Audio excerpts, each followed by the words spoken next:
आणि अधिकारी शहीद झाल्यानंतर त्यांच्या वारसांना, वीर मातांना, वीर पत्नींना आणि त्यांचे कौटुंबिक वारस आहेत त्यांना आपण शेतीकरता जागा देतो, कसण्याकरता जमीन देतो. अशा जमिनीला मुद्रांक शुल्क लागायचं. ही जमीन त्यांच्या नावाने करताना, वीर मातेच्या किंवा वीर पत्नीच्या नावाने करताना जे मुद्रांक शुल्क लागायचं, आज मंत्रिमंडळाने हे शुल्क माफ केलेलं आहे. आता महसूल खात्याची जमीन वीर माता, वीर पत्नींना किंवा त्यांच्या अधिकृत वारसांना देताना कुठल्याही प्रकारचं मुद्रांक शुल्क लागणार नाही, असा निर्णय देवेंद्र फडणवीसच्या सरकारने आज मंत्रिमंडळात घेतलेला आहे. सोबतच माथेरान या पर्यटन स्थळावर जेव्हा आपण जातो तिथे कुठलीही पार्किंग करता जागा नाही. नगरपालिकेने महसूल विभागाची जागा मागितली. आज माननीय मुख्यमंत्री देवेंद्र फडणवीसजींच्या अध्यक्षतेखाली झालेल्या मंत्रिमंडळ बैठकीमध्ये माथेरान करता जे पर्यटक येतात त्या पर्यटकांना पार्किंग करता महसूल खात्याने 5 एकर जागा आज दिलेली आहे. या जागेवर नगरपालिका एक चांगलं पार्किंग उभं करेल असा निर्णय घेतलेला आहे. सोबतच आज नागपूर जिल्ह्यातील गादा या जिल्हा क्रीडा संकुलाला मंत्रिमंडळाने 100 कोटी रुपये गादा क्रीडा संकुलच्या विकासाकरता मंजूर केलेले आहे. आणि पुढच्या काळामध्ये मुद्रांक अधिनियमाच्या 2 महत्त्वाच्या सुधारणा आहे. त्याही सुधारणा आता विधेयकाच्या स्वरूपाने विधिमंडळात आणण्याचाही महसूल खात्याने आज राज्य मंत्रिमंडळात 2 सुधारणा केलेल्या आहेत. 2021 ते 2026 मध्ये जे मुद्रांक शुल्काची प्रकरण आहे त्याची एजी मार्फत चौकशी करण्याचे आदेश दिले आहेत. आज विधिमंडळामध्ये मुद्रांक शुल्क डुबवणाऱ्याची एक लक्षवेधी होती, एक प्रश्न होता. आणि या प्रश्नामध्ये 1 एप्रिल 2021 पासून 31 मार्च 2026 पर्यंत या राज्यात जे ॲडज्युडिकेशन झाले आहेत, मुद्रांक लपवणे किंवा मुद्रांक वाढवणे याकरता जे ॲडज्युडिकेशन झालेले आहेत, जरी एक कॉसी ज्युडिशियली प्रक्रिया असली तरी याचं ऑडिट एजी करत असतं. महसूल खात्याने असा निर्णय घेतला आहे की आता हे जे ऑडिट झालं आहे किंवा जे ॲडज्युडिकेशन झालं आहे याचं संपूर्ण लेखापरीक्षण करायचं. आता राज्यामध्ये 1 एप्रिल 2021 ते 31 मार्च 2026 पर्यंत या 5 वर्षाचं ॲडज्युडिकेशनचं लेखापरीक्षण करण्याचा निर्णय आम्ही घेतला. यातनं मला वाटतं की एक मोठा अमाऊंट बाहेर येईल आणि या लेखापरीक्षणाने जे काही ऑडिटमध्ये प्यारे येतील, जे काही इन्स्पेक्शन होईल या ॲडज्युडिकेशनचं, यातनं आम्हाला या ठिकाणी तपासायचं आहे की ते ॲडज्युडिकेशन योग्य झाले की झाले नाही हे तपासण्याची मोहीम आम्ही आधी घेतलेली आहे. एक टास्क फोर्स आम्ही एजीला सांगितलेला आहे. एजी आमच्या महसूल खात्याचं संपूर्ण ॲडज्युडिकेशनची तपासणी करेल आणि जे काही समजा याच्यामध्ये चुकीच्या पद्धतीने जर ॲडज्युडिकेशन झालं असेल त्यामध्ये एजी जे काही पॅरा काढतील, एजी जे काही लेखापरीक्षण करेल त्यावर महसूल खातं हे पुढची कारवाई करेल.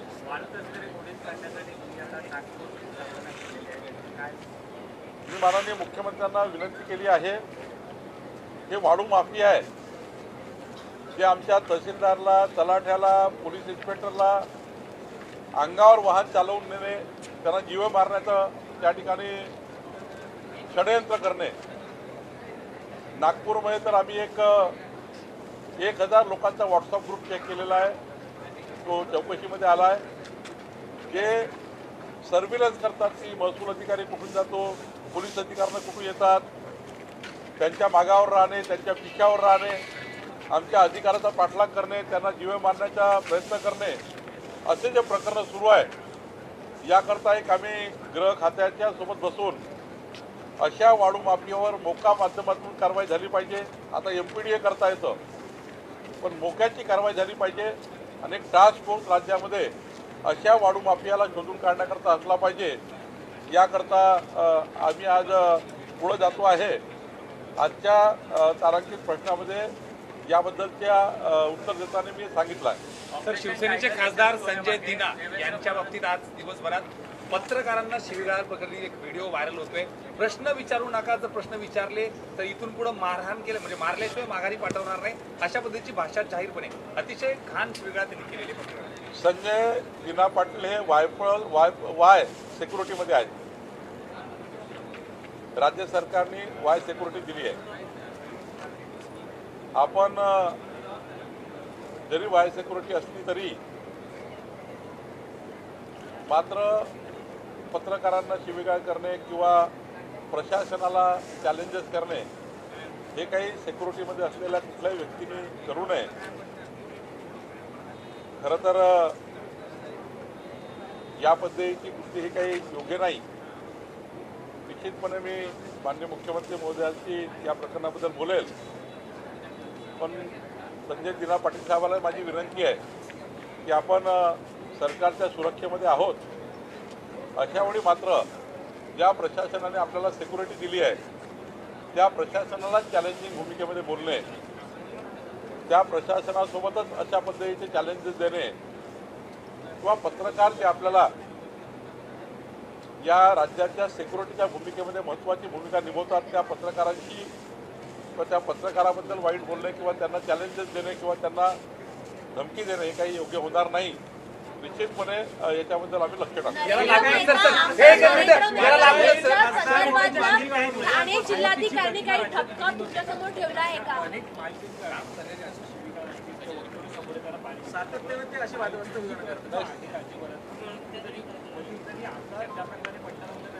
यापूर्वी देखील त्यांनी अनेकदा शिवीगाळ केली होती, फोनवर देखील शिवीगाळ केल्या होत्या.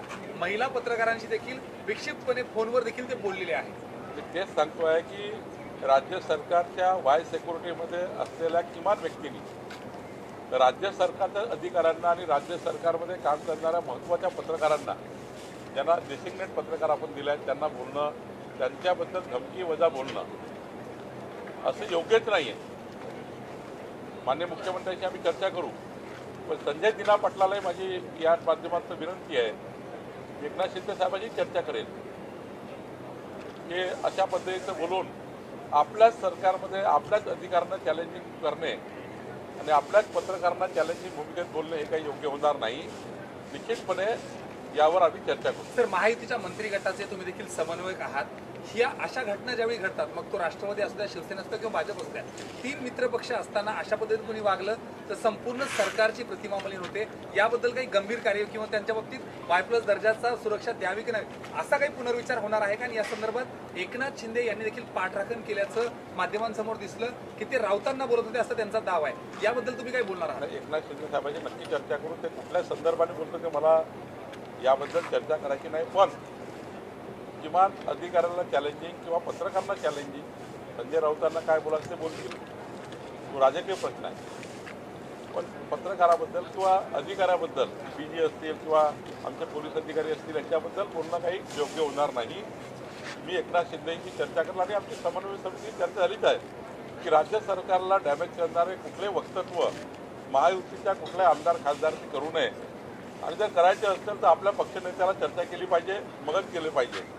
ते ठरलंच आहे. तरी जर काही झालं असेल तर आम्ही तपासू. ठाणे जिल्हाधिकाऱ्यांनी तुमच्यासमोर काही अहवाल ठेवला आहे का आदिवासी जमीन घोटाळ्यासंदर्भात? नरेंद्र मेहता याचं नाव खरंच आहे का? घोटाळा त्यांनी केलाय का? काय नेमकं एका प्रकरणामध्ये राज्य शासनाची परवानगी घेऊन आदिवासी जमीन गैर आदिवासी झाली आहे. एका प्रकरणामध्ये जो आक्षेप आहे तो आमच्यासमोर येईल की आदिवासी जमीन गैर आदिवासीला विकताना काही त्रुट्या राहिलेल्या आहेत. ते प्रकरण आता चौकशी करता आलेलं आहे आणि सोबतच एक प्रकरणामध्ये जे हितसंबंध असलेल्या शेतकऱ्यांना सुनावणी देण्यात आलेली नाही, काही एकतर्फी निर्णय घेण्यात आला असं या ठिकाणी तिसरा अहवाल आहे. निश्चितपणे तिन्ही अहवालावर सरकार कारवाई करेल किंवा तो आता सरकारकडे आला त्याच्यावर चौकशी करेल. या प्रकरणामध्ये काही तांत्रिक त्रुटी असल्याचं तुम्ही आता मान्य केलं. थोडक्यात नरेंद्र मेहता या प्रकरणात कुठेतरी सहभागी आहेत आणि या सगळ्या अनियमिततामध्ये त्यांचा देखील सहभागी असतो. अजून नरेंद्र मेहता सहभागी असल्याचा कुठलाही विषय नाही. फक्त जो प्राथमिक अहवाल आला आहे त्यामध्ये एक प्रकरणात तर मी सांगितलं आदिवासी जमीन नियमानुसार ट्रान्सफर झाली आहे. दुसऱ्यामध्ये जे हितसंबंध जे आहेत ज्या ज्या लोकांना त्यांना सुनावणी देण्यात आली नाही आहे ती सुनावणी द्यावी लागेल. आणि तिसरं काही तांत्रिक अडचणी एका याच्यामध्ये आहे ज्याच्यामध्ये जिल्हाधिकारी यांनी ते परिपूर्ण करून घ्यायचे आहेत. त्या तीनही अहवाल माझ्याकडे आले आहे. राज्य सरकार तीनही अहवाल स्वीकारेल आणि यावर कारवाई करेल. सर, ऑपरेशन टायगर यशस्वी होण्यामागे देवेंद्र फडणवीस यांची मध्यस्थी महत्त्वाची ठरलेली आहे. त्यांच्यामुळे आता टायगर यशस्वी झालं असल्याचं माहिती कोणी सांगितलं आपल्याला? माननीय मुख्यमंत्री देवेंद्रजींनी असं म्हटलं का? असं आहे, एकनाथ शिंदेच्या पार्टीत काय करायचं एकनाथ शिंदेही ठरवतील. उद्धव ठाकरे तिला पार्टी चालवायची का बरबाद करायची ते ठरवतील.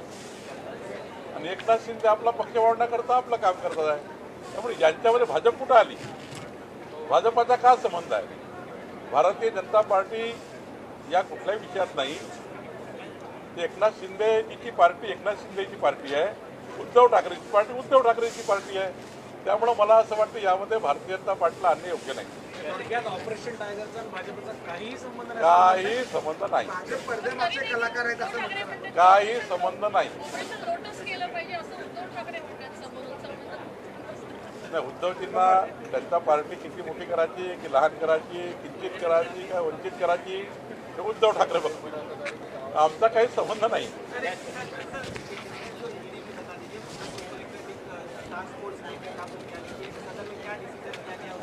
आज देवेंद्र फडणवीस जी के मंत्रिमंडल में 3 महत्वपूर्ण निर्णय हुए. जो वीर जवान है, वीर अधिकारी है, शहीद होने के बाद महाराष्ट्र सरकार खासकर राजस्व विभाग उनके परिवारों को आगे के जीवन के लिए जीवन जीने के लिए जो हम जमीन देते हैं, कृषि प्रयोजन के लिए जो जमीन देते हैं, आज तक इन जमीनों के ऊपर स्टैंप ड्यूटी लगती थी. आज मंत्रिमंडल ने देवेंद्र फडणवीस जी की सरकार ने वीर जवान की पत्नी हो, माता हो या परिवार के लोग हो, उनको स्टैंप ड्यूटी माफ कर दी गई है. ये बहुत बड़ा निर्णय फैसला हमने किया है. वीर जवानों के लिए, वीर शहीद अधिकारियों के लिए अब कोई भी राज्य में स्टैंप ड्यूटी नहीं लगेगी, मुद्रांकन नहीं लगेगा. दूसरा हमने निर्णय लिया है, माथेरान एक बहुत प्रसिद्ध पर्यटन स्थल महाराष्ट्र में है. वहाँ पर हजारों पर्यटक जाते हैं, लेकिन वहाँ पार्किंग की व्यवस्था नहीं है. वहाँ की नगर पालिका के पास पार्किंग की जगह नहीं है. आज हमारे राजस्व विभाग ने नगर पालिका माथेरान को 5 एकड़ जगह जो राजस्व विभाग की है वो पार्किंग के लिए दे दी गई है. तीसरे जो एडजुडिकेशन है, जो हमारे जेडीआर करते हैं, इसमें बहुत आक्षेप आज हाउस में उठे, विधानमंडल में बहुत आक्रोश हुआ. इस पर सरकार ने ऐसा निर्णय लिया है कि 1 जनवरी 2021 से 1 जनवरी 2026 तक सारे एडजुडिकेशन को एक बार अकाउंटेंट जनरल के माध्यम से चेक किया जाएगा.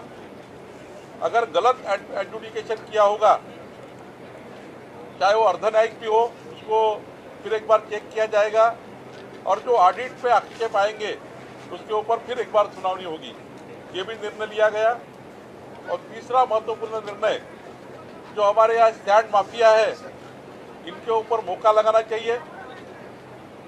इनके ऊपर एक टास्क फोर्स देकर कार्रवाई होनी चाहिए. जो माफिया हमारे तहसीलदार, हमारे डिप्टी कलेक्टर, हमारे तलाटी, इनके ऊपर जानलेवा हमला करते हैं, हमारे अधिकारियों को ट्रक के नीचे लाने के लिए बात करते हैं, इनका एक बड़ा व्हाट्सएप ग्रुप राज्य में है, जिनके ऊपर से सारे हमारे अधिकारी को मॉनिटर करते हैं। हमारे अधिकारी कहाँ से आ रहे, कहाँ जा रहे, इसके ऊपर मॉनिटर करते हैं। इसके लिए एक बड़ा एक टीम बनाया हुआ है माफिया ने, जिसको उद्ध्वस्त करने के लिए इस राज्य में टास्क फोर्स होना चाहिए। ये भी निर्णय आज हमने हाउस में लिया है। जल्दी ही इसका टास्क फोर्स बनाएंगे और ऐसे आरोपी को, जो हमारे तहसीलदार, डिप्टी कलेक्टर को जान से मारने का प्रयास करते हैं, ऐसे आरोपी को मौके के अंदर लेना चाहिए। ऐसे आरोपी को कड़ी शिक्षा होनी चाहिए, इसलिए हमने निर्णय किया है। आता जमिनींच्या प्रतिष्ठांची जेणेकरून क्रमांक मिळणार होता, तर अजून बरेच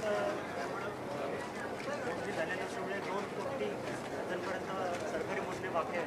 त्याला राज्यामध्ये आता शेतकऱ्यांना शेतीचे पोट हिस्से करायचे असेल तर केवळ 200 रुपये एका पोट हिस्साला लागणार आहे। यापूर्वी पोट हिस्साला खूप रक्कम लागायची म्हणून पोट हिस्से मोजणी व्हायचे नाही, पण आता पोट हिस्साला केवळ 200 रुपयामध्ये पोट हिस्से मोजणी आम्ही करणार आहोत। या राज्यामध्ये लवकरच 15 दिवसात मोजणी करावी असा आम्ही यंत्रणा तयार केलेली आहे। खाजगी भूकर मापक आम्ही आता अलाउ करतो आहे आणि पुढच्या डिसेंबरमध्ये या राज्यामध्ये असा कायदा येणार आहे, आधी मोजणी मग नोंदणी नंतरच त्या ठिकाणी फेरफार।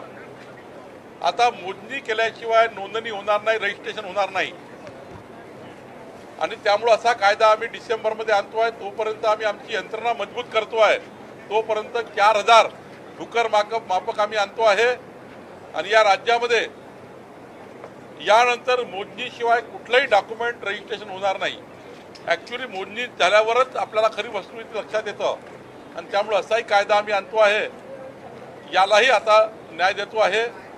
या राज्यामध्ये आता आम्ही शेतकऱ्यांना आपल्या परिवाराच्या जमिनी जर आपसात वाटप केल्या, शेतकऱ्यांनी आपल्या भावाभावामध्ये वाटणी केली तर मुद्रांक शुल्क लागायचे आता 500 रुपयामध्ये भाऊबंदकीची आपसी वाटणी रजिस्टर होणार आहे।